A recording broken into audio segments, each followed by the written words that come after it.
హెచ్ఎండిఏలో అవినీతి డొంక కదులుతోంది అన్నటువంటి వార్త మనం స్పష్టంగా చూస్తూ ఉన్నాం. ఎందుకంటే హెచ్ఎండిఏలో గతంలో డైరెక్టర్గా పనిచేసినటువంటి బాలకృష్ణ ఇంటితో పాటు ఆయన ఫ్యామిలీ మెంబర్స్ ఇళ్లలోనూ కూడా ఏసీబీ అధికారులు మార్నింగ్ నుంచి కూడా సోదాలు నిర్వహించినటువంటి పరిస్థితి కనిపిస్తోంది. ఆల్మోస్ట్ ఒక 20 ప్రాంతాల్లో కూడా తనిఖీలు కొనసాగుతూనే ఉన్నాయి. అంటే ఆయన ఫ్యామిలీ మెంబర్స్ కావచ్చు, రిలేటివ్స్ కావచ్చు, ఫ్రెండ్స్ కావచ్చు, ఇట్లా అన్ని చోట్ల 20 ప్రాంతాల్లో తనిఖీలు కొనసాగుతూనే ఉన్నాయి. సో ఆదాయానికి మించి ఆస్తులు కలిగి ఉన్నారన్న ఆరోపణల నేపథ్యంలోనే ఈ సోదాలన్నీ కూడా స్టార్ట్ అయ్యాయి. బాలకృష్ణ ప్రస్తుతం అయితే మెట్రో రైట్ జీఎంగా కూడా ఆయన విధులు కూడా నిర్వహిస్తున్న పరిస్థితి. సో బాలకృష్ణ గతంలో ఎంఏయుడిలోను విధులు నిర్వహించారు. సో చాలా కీలక పదవుల్లో బాలకృష్ణ కొనసాగారు. సో హెచ్ఎండిఏ డైరెక్టర్ గా పనిచేసిన సమయంలో మనందరికీ తెలుసు, అంటే హైదరాబాద్ ఎట్లా డెవలప్ అవుతూ వచ్చిందో మనందరికీ తెలుసు, శివారు ప్రాంతాలు ఎట్లా డెవలప్ అయ్యాయో కూడా మనందరికీ తెలుసు. సో మణికొండ ఆ చుట్టుపక్కల ప్రాంతాల్లో భారీ సంఖ్యలో కూడా హై రైజ్ బిల్డింగ్లకు అనుమతులు ఇచ్చారు. సో ఆ టైంలో హై రైజ్ బిల్డింగ్ కన్స్ట్రక్షన్స్ చాలా ఎక్కువగా జరిగాయి. రియల్ ఎస్టేట్ బూమ్ చాలా ఎక్కువగా ఉండింది. సో ఈ సమయంలో కోట్ల రూపాయల అవినీతి జరిగినట్టు ఆయనపైనే ఆరోపణలు అయితే వస్తున్నాయి. సో గత ప్రభుత్వ హయాంలో బాలకృష్ణ హవా బాగా నడిచిందని అక్కడ ఉన్నటువంటి, అంటే వాళ్ళ ఆఫీస్లోనే వాళ్ళ సిబ్బందే గుసగుసలాడుకున్న పరిస్థితి మనము గతంలోనూ కూడా చూసాం. చాలా టైమ్స్ అందులో హెచ్ఎండిఏలో కావచ్చు, జిహెచ్ఎంసీ పరిధిలో కావచ్చు, అక్కడ ఏ ఫైల్ కదలాలన్నా కూడా ఆమ్యామ్యాలు ముడితే కానీ కదలవు అన్నటువంటి వార్తలు కూడా మనం చాలానే చూసాం. సో ఎవరైతే హై పోస్ట్ లో ఉంటారో వాళ్ళని ప్రసన్నం చేసుకోవాలంటే డెఫినెట్లీ వాళ్ళ చేతులు తడిపాల్సిందే అన్నటువంటి వార్తలు కూడా మనం చాలానే చూసాం. సో ఆయన టీంలో కొందరు టీపీఓలు కూడా పనిచేశారు. వారి ద్వారా అవినీతి జరిగినట్టు, సో వాళ్ళ ద్వారా ఆయనకు ఏవైతే ముడుపులు ముట్టాయో వీళ్ళ ద్వారా ఆయనకు ముడుపులు ముట్టినట్టు ఆరోపణలు ఉన్నాయి. సో నిబంధనలకు విరుద్ధంగా భవనాలు కట్టినా కూడా పర్మిషన్లు ఇవ్వడం కోసము ఆయన నగదు చాలా డిమాండ్ చేశాడు అన్న ఆరోపణలు కూడా ఉన్నాయి. సో ఆ నగదుతో పాటు భూములను కూడా కొంతవరకు రాయించుకున్నట్టు కూడా ఆయన మీద ఆరోపణలు వస్తూ ఉన్నాయి. సో ఇవి ఎంతవరకు నిజమో తెలియదు, కానీ ఇవి జస్ట్ ఆరోపణలు మాత్రమే, ఆయన మీద గతంలో ఉన్నటువంటి ఆరోపణలు మాత్రమే.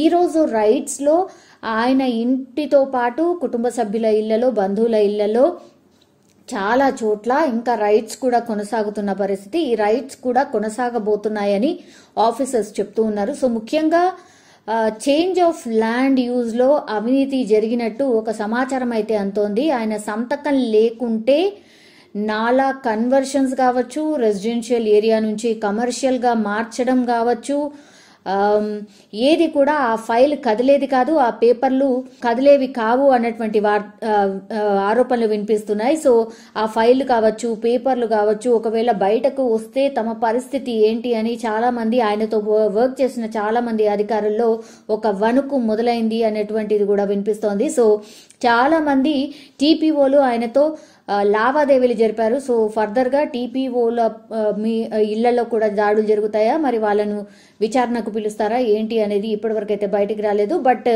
ఆయన కింద ఉన్నటువంటి సిబ్బంది, వాళ్ళ ఆఫీసర్స్ అండ్ ఓవరాల్ గా ఆయనకు కనెక్ట్ ఉన్నటువంటి చాలా ప్రాంతాల్లో అయితే దాడులు జరుగుతూనే ఉన్నాయి. బాలకృష్ణతో ఎవరైతే సన్నిహితంగా ఉన్నారో, అంటే ఎంఏయుడి కావచ్చు, HMDA, then CDMA, DTPC, GHMC అధికారులు ప్రస్తుతం పూర్తిగా వాళ్ళ ఫోన్లు అయితే స్విచ్ ఆఫ్ చేసుకుని ఇండ్లకు వెళ్లిపోయినట్టు హుటాహుట్న ఈ సమాచారం కూడా అందుతుంది. సో డాక్యుమెంట్లను దాచేందుకు ఒక ప్రయత్నం కూడా జరిగినట్టు వార్తలు వినిపిస్తున్నాయి. ఆర్థిక లావాదేవీలు సాగించిన వారంతా కూడా ఇప్పుడు పూర్తిగా భయంతో వణికిపోతున్నారు. సో బాలకృష్ణతో సత్సంబంధాలు ఎవరైతే కలిగి ఉంటారో, అంటే ఆయనతో అనుబంధంగా పనిచేస్తున్నటువంటి అన్ని డిపార్ట్మెంట్స్ కావచ్చు, ప్రస్తుతం భయంతో వణికిపోతున్నారు. అధికారులంతా కూడా భయంతో వణికిపోతున్నారు. ఒక రకంగా మరి ప్రభుత్వం ఒక నజర్ వేసిందా దీనిపైన అన్నటువంటిది కూడా ఒక వార్త వినిపిస్తోంది. ఎందుకంటే 111 జీవోపై గత ప్రభుత్వం వేసిన కమిటీలో కూడా ఇప్పుడు బాలకృష్ణ మెంబర్ గా కూడా కొనసాగుతున్నారు, ఆ కమిటీలో కూడా మెంబర్ గా కొనసాగుతున్నారు. కాబట్టి మరి ఎట్లాంటి విచారణ జరగబోతోంది, ఈ విచారణ మరి ఏం బయటకు వస్తాయి, ఎలాంటి పేపర్స్ వాళ్ళ దగ్గర ఉన్నాయి, మరి ఇవన్నీ కూడా ఆదాయానికి మించిన ఆస్తుల రూపంలో మరి ఇంతింత కట్టల డబ్బులు మనం స్పష్టంగా చూడొచ్చు. కట్టల డబ్బులు కనిపిస్తూ ఉన్నాయి. ఇవన్నీ కూడా లెక్క ఉందా, పత్రం ఉందా, ఇవన్నీ చెక్ చేస్తున్నారు. ఏసీబీ అధికారులు కంప్లీట్లీ ఆయన దగ్గర నుంచి కూడా ఇన్ఫర్మేషన్ తీసుకునే ప్రయత్నం చేస్తున్నారు. ఈ డబ్బుల కట్టలు చూసి, బంగారాన్ని చూసి ఆశ్చర్యపోతున్న పరిస్థితి. ప్రస్తుతం అయితే 15 నుంచి 20 లక్షల నగదు మాత్రమే బయటపడింది. అది ఒక్క ప్రాంతంలో ఉన్నటువంటి ఇన్ఫర్మేషన్ ఒక ఆఫీసర్ చెప్తున్నారు. రైట్స్ చేసినటువంటి ఆఫీసర్, అఫీషియల్ గా వచ్చినటువంటి ఇన్ఫర్మేషన్ ఇది, ఆయనే చెప్తున్నటువంటి సిచ్యువేషన్. కానీ ఇంకా వేరే చోట్ల, చాలా చోట్ల 20 ప్రాంతాల్లో, అంటే ఒక్క ప్రాంతంలోనే 15 నుంచి 20 లక్షలు బయటపడితే మరి మిగతా ప్రాంతాల్లో వీళ్ళ కుటుంబ సభ్యులు కావచ్చు, లేదంటే బంధువుల ఇళ్లలో కావచ్చు, కంప్లీట్లీ రైడ్స్ జరుగుతున్నాయి. కాబట్టి మరి అక్కడి నుంచి కూడా ఎంత నగదును కలెక్ట్ చేస్తారు, మరి రేపటి వరకు కూడా కొనసాగుతుంది ఈ రైడ్స్ అని చెప్తున్నారు. రేపు మార్నింగ్ వరకు ఎట్లాంటి ఇన్ఫర్మేషన్ బయటకు వస్తుందో తెలియదు. కానీ జస్ట్ ఒక్క ప్రాంతంలోనే ఇంత నగదు దొరికింది అని అంటే కేవలం ఇది నగదు మాత్రమే చెప్తున్నారు. దానికి అనుబంధంగా అంటే ఆ ఆస్తుల, లేకపోతే ఇంకేం పేపర్స్, ఇంకేం డాక్యుమెంట్స్ దొరికాయి అనేది ఆఫీసర్స్ అయితే ఇంకా చెప్పలేదు. కానీ రేపు మార్నింగ్ వరకు ఒక క్లారిటీ వస్తుంది. అన్ని దగ్గర నుంచి ఇన్ఫర్మేషన్ వచ్చిన తర్వాత అఫీషియల్ గా మేము చెప్పే అవకాశం ఉంటుంది అన్నటువంటి మాట చెప్తున్నారు. కానీ ఇప్పుడు ఈ హెచ్ఎండిఏ మాజీ డైరెక్టర్ ఎవరైతే బాలకృష్ణ ఉన్నారో ఆయన ఇంటిపై ఏసీబీ రైడ్ చేయడం, 20 ప్రాంతాల్లో ఒకేసారి తనిఖీ చేయడం, అండ్ ఆయన టీంలో పనిచేసిన అధికారుల ఫోన్లకు వెంటనే స్విచ్ ఆఫ్ రావడం, ఇవన్నీ కూడా అనుమానాలకు తావిస్తోంది. కాబట్టి మరి ఏం జరగబోతోంది, కీలక పత్రాలు దాచినటువంటివి ప్రయత్నం జరిగింది అని కూడా అంటున్నారు. మరి ఆ పత్రాలు కూడా బయటకు వస్తే మరి ఈ వాటన్నిటికీ ఎవిడెన్స్ ఏమైనా చూపిస్తారా, మరి ఏం చెప్పబోతున్నారు, ఆఫీసర్స్ అడిగే ప్రశ్నలకు మరి ఎట్లాంటి జవాబులు చెప్పబోతున్నాడు బాలకృష్ణ, ఆయనను అదుపులోకి తీసుకుంటారా, అరెస్ట్ చేస్తారా, ఇవన్నీ కూడా రేపటి వరకు, అంటే ఏసీబీ రైడ్స్ కొనసాగేంత వరకు ఎలాంటి స్టెప్ ఉంటుందో తెలియదు. బట్ కంప్లీట్లీ అవినీతి ఆరోపణలు ఉన్నాయి కాబట్టి ఆయన మీద ఆల్ ఆఫ్ సడన్ రైడ్స్ చేయడం జరిగింది. 20 ప్రాంతాల్లో రైడ్స్ అయితే ఇంకా కూడా కొనసాగుతున్నాయి, రాత్రంతా కూడా కొనసాగబోతున్నాయి అనేసి కూడా స్పష్టం చేస్తున్నారు. రేపు మార్నింగ్ కి కానీ మరి ఈ చిట్టా ఎంతవరకు ఉండబోతోంది, ఇవి అక్రమ ఆస్తులేనా లేకపోతే సక్రమమైన ఆస్తులేనా అనేది ఏం తేలుస్తుంది అనేది కూడా తెలియదు. బట్ ఇప్పుడున్నటువంటి ఆరోపణల ప్రకారం మాత్రం 500 కోట్లకు పైగా అవినీతి జరిగినట్టయితే ఆఫీసర్స్ అంటే ఒక ప్రాథమిక అంచనాకు వచ్చిన తర్వాత ఈ రైడ్స్ జరిగినట్టుగా అయితే మనకున్నటువంటి ఇన్ఫర్మేషన్.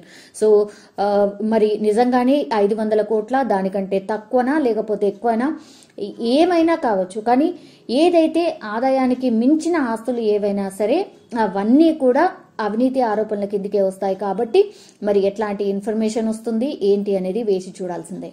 ఈ రోజు హెచ్ఎండిఏ మాజీ ప్లానింగ్ డైరెక్టర్ శివబాలకృష్ణ గారి ఇంట్లో అవినీతి ఆరోపణలు రావడంతో వారి ఇంట్లో సెర్చెస్ చేయడం జరుగుతోంది. అట్లనే ఈయన at present Hyderabad metro rail లిమిటెడ్లో ప్లానింగ్ ఆఫీసర్గా ఉన్నారు. And he still holding the post of RERA secretary. So ప్రీవియస్గా కూడా 2018 నుంచి అడిషనల్ ఛార్జెస్లో 2023 దాకా హెచ్ఎండిఏలో కొనసాగడం జరిగింది. ఆ టైంలో అవినీతి ఆరోపణలు రావడం జరిగింది. దానిపైన ఎంక్వైరీ చేయగా ప్రాథమికంగా కొంచెం మాకు క్లియర్గా కొన్ని ఇట్లాగా అవినీతికి మించిన, ఆదాయానికి మించిన ఆస్తులు ఉన్నాయని తేలడంతో సర్చెస్ చేస్తున్నాము. ఇక్కడే కాక అరౌండ్ 14 అదర్ ప్లేసెస్లో సర్చెస్ చేస్తున్నాము. అవి కాక కొంచెం లీడ్ వచ్చిన ఇంకొక 3 అదర్ ప్లేసెస్లో అరౌండ్ 17 ప్లేసెస్లో సెర్చ్ కొనసాగుతోంది. సో ఇప్పటిదాకా అయితే అరౌండ్ 5 crores దాకా గవర్నమెంట్ వాల్యూ బేస్డ్గా ప్రాపర్టీస్ అవి రావడం జరుగుతోంది, క్యాష్, గోల్డ్. మార్కెట్లో అయితే it will be properties value 15 to 20 crores ఉంటుంది. ఇవి కాక లాట్ ఆఫ్ ల్యాండ్ పర్చేసెస్ జరిగాయి లాస్ట్ 4-5 yearsలో కూడా. So land purchases also will be around 70 acres దాకా వాళ్ళ రిలేటివ్స్ డిఫరెంట్ వాళ్ళ పేర్లపైన, ఎక్కువగా బినామీల పేర్ల పైనే ఈ ఆస్తులు ఉండడం జరుగుతుంది. అన్నీ కూడా మేము తరోగా స్క్రూటినైజ్ చేసి అవి చూస్తున్నాము. ఎవరెవరైతే కొన్నారో వాళ్ళకి ఏ బేసిస్లో కొనడం జరిగింది, వాళ్ళకి అంత ఆస్తి ఉందా, వాళ్ళకి అంత ఆదాయం ఉందా అని కూడా. సో ఇంకా సర్చెస్ కొనసాగుతాయి. మేబీ ఈరోజు కూడా లేట్ నైట్ అయినా అవ్వచ్చు. సో తరోగా అంతా లిస్ట్ అవుట్ చేసుకుని యాజ్ పర్ ప్రొసీజర్ కేసు కూడా రిజిస్టర్ చేయడం జరిగింది. రేపు కోర్టులో ప్రొడ్యూస్ చేస్తాము. బాగా సంపాదించాడు, అక్కడ అక్రమాలకు పాల్పడ్డాడని చెప్పేసి ఒక ఆరోపణలు వినిపిస్తున్నాయి సార్. అంటే దీన్ని మనం ఏమైనా విచారణలో ఏమైనా తెలియదా? అంటే ప్రస్తుతానికైతే ఆయన ఏమీ చెప్పట్లేదు. సో మేమైతే జస్ట్ చూస్తున్నాం. ఉన్న ఆస్తులు మేము ఇచ్చేస్తున్నాము. అవి ఎట్లా వచ్చాయి, ఏ రకంగా అవి వచ్చాయి అన్నది తర్వాత ఎంక్వైరీలో తేలుతుంది. ఎంతవరకు నగదు సీజ్ చేశారు? నగదు ఇప్పటిదాకా అంటే అరౌండ్ 15.5 20 lakhs అయింది. ఇంకా still searches are going on, ఇంకా దొరుకుతుంది అంటున్నారు. సో ఇంకా వెరిఫై చేస్తున్నాము. అంటే తనతో పాటు మరి ఎవరైనా ఉన్నారా ఇందులో నగదు దొరికిన వాళ్ళు? నగదు లేదు, ఇంట్లోనే ఇక్కడే దొరికింది. అది ప్రెజెంట్ వేరే ప్లేసెస్లో అయితే ఇంకా అవి తీసుకుంటున్నాం. చెప్పాం కదా, డీటెయిల్స్ రావాలి. అక్కడ కూడా ఎంక్వైరీ అవుతోంది, సర్చెస్ కూడా కంటిన్యూ అవుతున్నాయి. సార్ 111 జీవో అదేవిధంగా ఓఆర్ఆర్లో కూడా ఆరోపణలు వినిపిస్తున్నాయి. దానికి సంబంధించి ఏమన్నా డాక్యుమెంట్స్ తీసుకోవడం కానీ లేకపోతే ఏమన్నా ట్రాన్సాక్షన్ జరిగిందా? అవి మేము ఇప్పుడే చెప్పలేము. మేము డాక్యుమెంట్స్ అన్ని సీజ్ చేసి ఫస్ట్ స్టడీ చేసిన తర్వాత అవి ఫర్దర్ ఎంక్వైరీలో వాటిలో తెలుస్తాయి తప్పితే ఈ స్టేజ్లో అవి చెప్పలేము. బాలకృష్ణని అరెస్ట్ చేస్తారనుకోవచ్చు? అవి రేపు తెలుస్తుంది మీకు. సార్ అన్ని డిపార్ట్మెంట్లో అవినీతి పరులు ఉన్నారని చెప్పేసి సిబిఐ సార్ ట్వీట్ చేశారు. అంటే వాళ్ళందరిపై ఏమైనా దాడులు కొనసాగే అవకాశాలు ఉన్నాయి? ప్రజెంట్లీ ఇది చేస్తున్నాము. వేరే ఎవరో అయితే ఆరోపణలు వచ్చి అవి ప్రూవ్ అవుతాయో, అంటే అది దానికి లీగల్గా కూడా ప్రూఫ్ ఉండాలి. జస్ట్ ఆరోపణలు చేయడం కుదరదు. సో ఆ బేసిస్లో we'll verify and based on that one allegations prove అయితే, అసెట్స్ ఉన్నాయి అంటే ఇన్కమ్ సేవింగ్స్ కంటే మించి అప్పుడు వీల్ గో. సార్ అన్ని చోట్ల సోదాలు ముగిసాయా? కేవలం ఇక్కడే సోదా జరుగుతుందా లేదా అన్ని చోట్ల సోదాలు జరుగుతున్నాయి. ఎక్కడ ఇంకా ముగియలేదు, ఇంకా టైం పడుతుంది.